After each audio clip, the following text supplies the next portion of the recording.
Every so often on this podcast, I meet someone in tech who not only knows their stuff, but also knows how to talk about it in a way that's smart, funny, and totally engaging. That's exactly what happened in today's episode with my guest. And hey, I've been around long enough to see plenty of people jumping on the AI bandwagon the moment it got cool and trendy. But my guest today, her name's Atalia, and she was doing machine learning before the term AI agent had even made it into corporate slide decks. And she's been hands-on with data science-led enterprise transformation projects and recently joined Hakkōda, an IBM company, as a consulting account executive. And if all that sounds a little bit dry, let me stop you right there, because this conversation is anything but that. Because, yeah, we're going to talk about AI agents, but also how to stop launching tech for tech's sake, how to avoid perfect projects that never ship, and why AI success starts with good old-fashioned problem solving. My guest, she's also worked with everyone from ex-NFL players and Formula One teams to major enterprises rethinking how they work with data.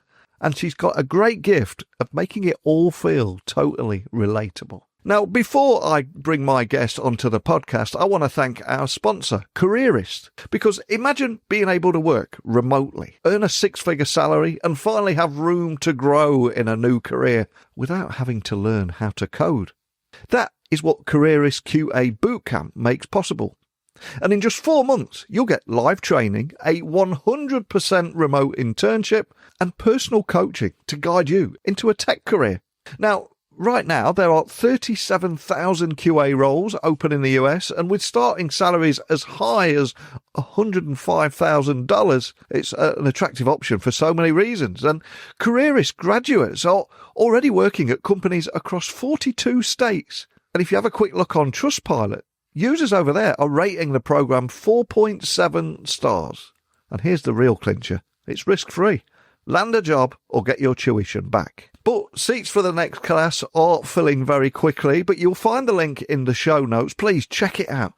I'd love to hear how you get on. Maybe this could be your moment where you land that career in tech that you've been thinking of, or convincing yourself you don't have the right skills, because believe me, this is open to everyone. But now, back to today's show, and let's jump into the interview with my guest today. So if you've ever wondered what it really takes to bring agentic AI into an enterprise without losing your grip on governance or your sense of humour, then this one's for you. But enough from me. Let me introduce you to Atalia now. So thank you for joining me on the podcast today. Can you tell everyone listening a little about who you are and what you do?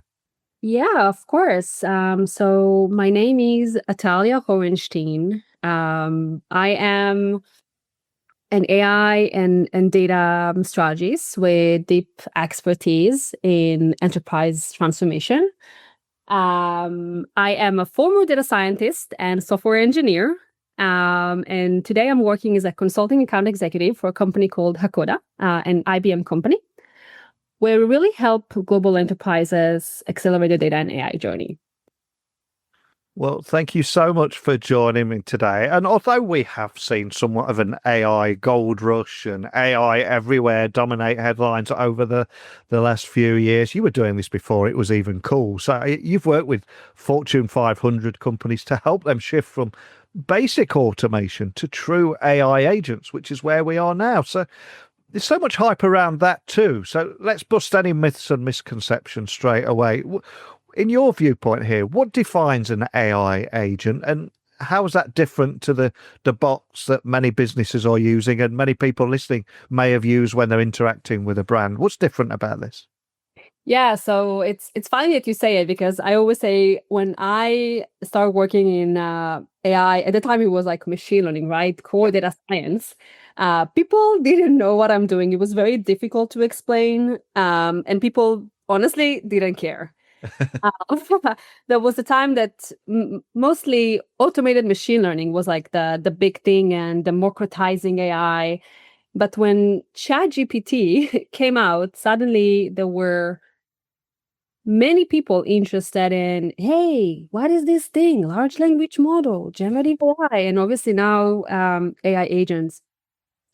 So for your question, AI agents and what we call agentic AI is very different from traditional automation, because from going through a script rules, right? If you do this, then this happened. AI agents are actually able to do beyond that. They have a goal, they can understand language, it can be very ambiguous, and they can make decisions on the go. And the best thing is to learn from feedback. So I always like to give an example like a train, right? You coded the route for the train, it just goes on the track. It cannot go right or left, even if there is a better route to get to the destination. Within AI agents, they can figure things on the go, and they don't need to ask you every time. They can really be autonomous on their own way. And of course, there are so many companies now talking about releasing swarms of these AI agents straight into the wild, speaking for a brand. And I must admit, as an overcautious ex-IT guy, this does make me a little nervous. So the question I've got to ask is, how do you balance this scale of autonomy with control, especially when deploying AI agents that are making decisions on behalf of a business? I would imagine it's quite a fine balancing act. That's a very good question. I think it starts with, first of all, looking on your use case. I always like to say start internally, something that you can really monitor. And if you make any mistakes, no hard feelings, right? You're not going to be at the first page on a newspaper. Yeah. But having this observability framework, the human in the loop, the thumbs up, down, really exploring the I'm calling it the data under the hood of those AI solutions, really going to help you get clarity and transparency into what's going on with your solution, and put guardrails in the process. Don't let everyone ask whatever they want. Don't feed the LLM with all the data. Have some role access control to really design your way in a secure and governed way. And for any business leader that they're thinking around their agentic AI and AI agents, I'm not sure where to start. What kinds of tasks or indeed processes would you say are best suited for AI agents today? And where should human judgment still lead? Because I think it's important to know where their strengths and weaknesses are so you can have the two working side by side. But any advice around that? Yeah, so I think where you have those repetitive tasks, this is something that you can really teach an AI agent. So I will say start small and scale. Look on those tasks that you can actually automate. The things that will require some personal judgment based on either you as an SME working 30 years in the industry, or something that requires some edge cases, nothing that has those patterns within the process. I think that's where you need to put a human in the loop. And more particularly, look if you have enough examples, enough data, right? As long as you will feed the LLM with your proprietary data, you will give to the AI agent more examples, it will be better and better. And regardless of that, you always need this human in the loop, either if it's a multi-AI agent framework that is working and the human just need to monitor that, okay? Or when you need the human to actually intervene and be part of this process. So based on the complexity of the task, how much data that you have, and also make some judgment around what will happen if there will be a mistake, right? So this is where you should start with the more simple, more repetitive task. And I know that I said it, but start internal and go from there. And one of the reasons I was excited to get you on the podcast today is I've been reading how you've often spoke about AI agents can influence customer behavior. And what especially interests me about this is many businesses right now are using AI to lower costs, especially in support environments, as they see it as a cost center. But I think there needs to be a bit of a mindset shift here where they should be looking at it as a revenue driver. But just to bring that home, can you share with me how these systems might be able to genuinely drive higher sales without crossing ethical lines, because it is again a very fine balancing act, but it seems like there's a big opportunity here too, just by thinking differently. Yeah, so I think measuring AI agents is still a bit of a challenge out there because it's really, really expensive, right? Yeah. So you need to look on two main things. Did it speed things up, and did it make things better?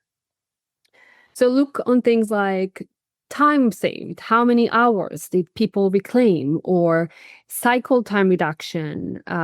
Are your decision-making processes faster now? If you did something around data improvement use case, is the data better now, or you have error? What's the adoption and usage? And one of my favorites is really comparing the before and after, looking on the entire process. And when you do those things, you do need to take into consideration how many FTEs did you really reduce? What was the cost that was evaluated for every FTE? And look to balance it with your cost of your LLM. When you put an AI agent in production, having this custom metric that actually track your cost is very, very important. And then you can actually evaluate if over time it makes sense to keep this AI agent up and running, versus it's better to have a person there because it is still more expensive. But to be honest, all those technical solutions are getting better over time. We see now fantastic small language models, some optimization solutions that are really able to run those AI agents within a friction of a cost. So over time, we are doing better in the technology because we have more knowledge, obviously. We're getting more innovative as society. And those solutions will be less and less expensive over time. And before diving in with a tech-first mindset and thinking we need to be part of this AI agent narrative instead of focusing on the problem first, which is the most important thing. And I think coming at it from a problem-first mindset will help you overcome a lot of hurdles down the line. But I'm curious, from everything that you're seeing and hearing and experience with some of these implementations, in practice, what are the biggest challenges enterprises typically face when they're trying to move from AI experimentation and in that pilot phase to real-world deployment at scale? Do you see any trends here? Yeah, I think you are spot on starting with a problem. Many times I see organizations that start with like a shiny tool. I'm really excited about this tool. It can do magic, but it's not really helping you solving your problem. Another thing that I like to position is many people, especially when you have a central IT in organizations, they take the decisions on the use cases. And it's actually not the right fit. They are great with technology, right? They own it. But will this actually help the team, the business? So many times we're working on projects that never make it to production or never make an impact in production because nobody cares about those use cases. They're not creating an impact. And another one that I'm seeing is sometimes we are trying to do something, and if it's not perfect, we're not putting it in production. Honestly, perfect never ships. Yeah. I've seen teams spend months on building this ideal solution, but AI can be very messy. So you really need to start small and give your team room to try. Let them to fail, let them learn, test fast, improve on the go.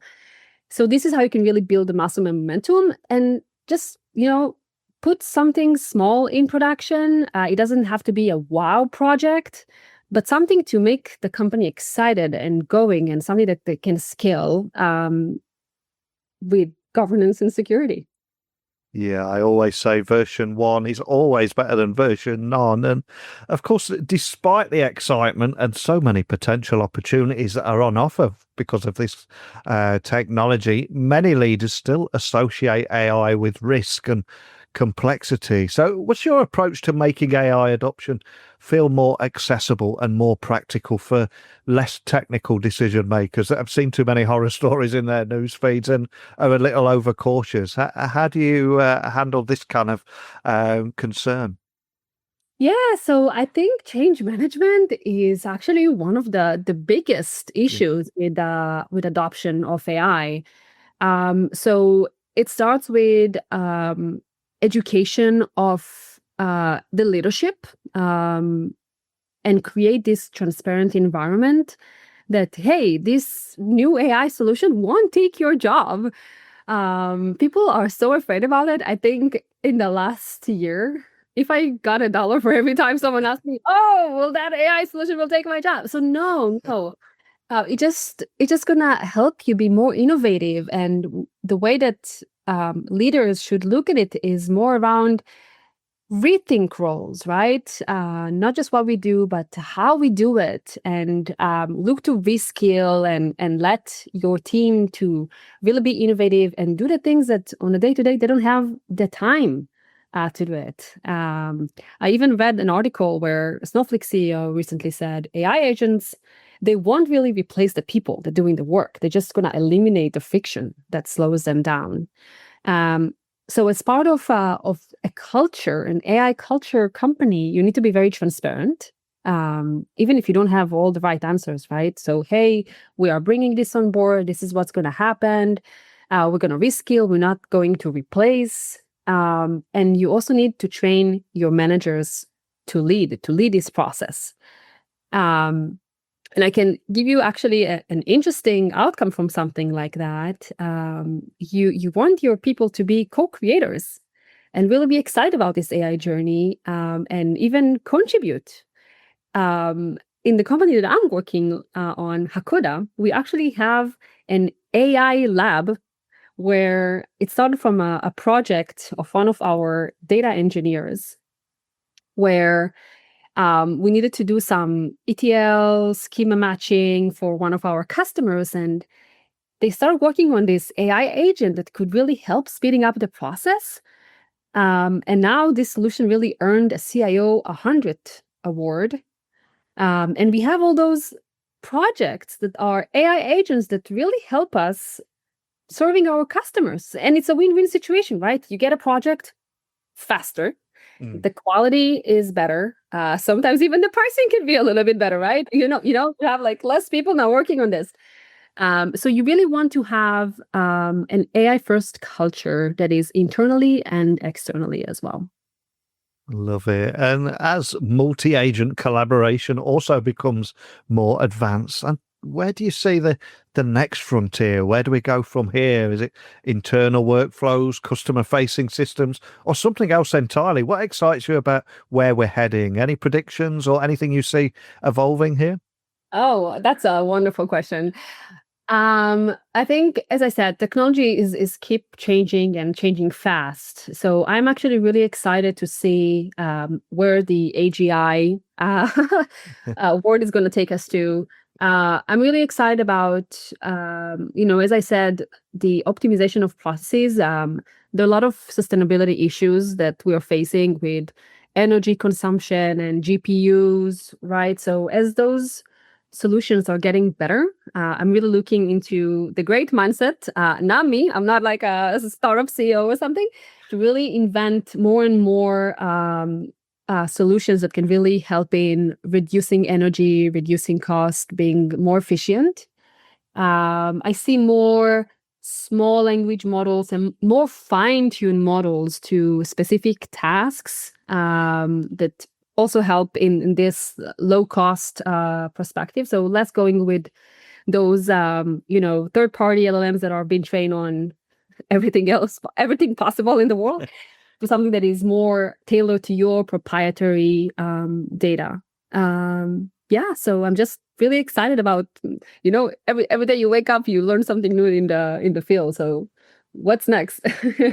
Exciting times. And at the very beginning of our conversation today, I mentioned how you were working in AI and machine learning before it was cool. Now everybody is interested in what you do. But looking back, I do suspect you picked up many war stories from your time in the tech field. So my final question to you has to be, looking back, can you share the funniest or most interesting story that has happened in your career? I suspect there's a few you can and a few you can't, but what would you like to share from your career? I had a funny story where in a company I work for, Data Robot, we work with the NFL, and I needed to explain a time series model to an ex footballer. In the US football, it's not soccer like you guys in the UK.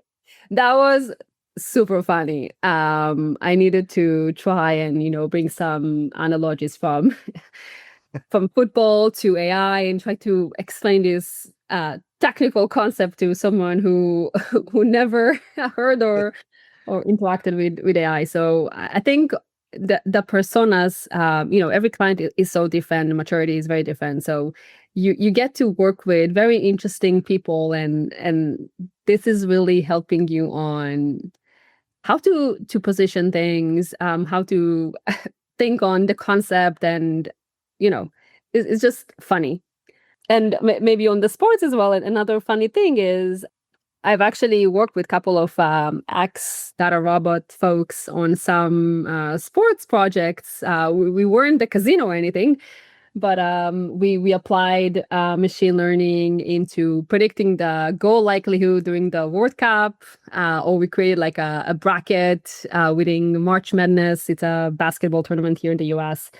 And some predictions around, again, who's going to win. And we actually did pretty well. We were like, our model was 75% accurate. We retrained it every time there was a new game. So that was super fun. What a great story. And I'm curious, for the NFL guy, did you use like an NFL key plays whiteboard with techniques and strategies? Did you use an NFL analogy, or did you find another way to get that message across? Explain the tactic of the game and what factors can actually influence a touchdown. So he can understand, if I did this, there is a higher likelihood for a touchdown in different scenarios and different variables. So he can understand better. Love it. And it is quite a skill, being able to bridge the two worlds of business and technology. So kudos to you there. And thank you so much for sitting down with me today. And before I let you go, for anyone listening, maybe they want to find out more about you, your team, or the work that you're doing, anywhere in particular you'd like to point them? First of all, feel free to connect with me over LinkedIn. It's Atalia Horenshtien, nothing that complex. Not a lot of Atalias out there, so you can find me very easily. Feel free to send me a connection or a message if you're curious about something, you want to chat about something. And if you look for some innovative solutions and stories from the work that we are doing at Hakoda, you can go to Hakkōda.io. We have in our resources a couple of interesting use cases, stories, and the AI lab, which I am personally super excited on the internal innovations that we're doing. Fantastic. Well, I will put links to the website, everything you mentioned, and your LinkedIn profile. I would urge people listening, if you're interested in this, if you're passionate about it, please do connect. But don't send a sales pitch. Don't be that guy. No one wants to hear a sales pitch in a LinkedIn request, but please send over those meaningful requests. And we did cover a lot today, from AI bots versus AI agents, and AI agents pushing clients to buy more. There's a lot of big takeaways for me here. So thank you for starting this conversation today. Of course. Thank you, Neil. So there you have it. I think my conversation today with my guest reminded me exactly why I started this podcast in the first place. Tech conversations that are smart, human, a little bit unexpected, with some of those cracking sports stories towards the end too. And we covered everything from the difference between bots and real AI agents, and how enterprises can stop spinning their wheels in the proof of concept stage and actually release things into the wild to get real value. And talking about building a culture where AI isn't feared but embraced, and where employees are co-creators, not casualties, where innovation doesn't require perfection on day one.